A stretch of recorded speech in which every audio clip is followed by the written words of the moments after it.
అనగనగా ఓ అడవిలో ఓ కప్ప హంస ప్రాణమిత్రులు.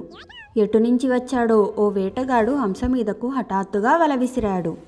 అది చూసి కప్పకు ఏం చేయాలో తోచలేదు. వేటగాడా, దయచేసి తనను విడిచిపెట్టు అని ప్రాధేయపడింది. దీన్ని అమ్మితే బోలే డబ్బు వస్తుంది, విడిచిపెట్టను. అంతే కదా, ఉండు.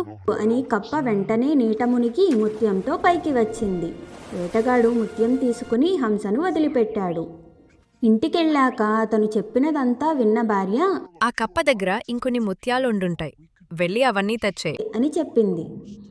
వేటగాడు కప్ప దగ్గరికి వెళ్ళి, ఏయ్, మర్యాదగా నీ కొలంలో ఉన్న ముత్యాలన్నీ నాకిచ్చేయ్, లేకపోతే హంసను తీసిపోతా అని బెదిరించాడు. అది విన్న కప్ప, సరే, ఒక్కసారి చేతిలో ఉన్న ముత్యమిస్తావా? అది చూసి అచ్చం అలాంటివే తీసుకొస్తాను అని అడిగింది. దాంతో వేటగాడు కప్పకు ముత్యమిచ్చాడు.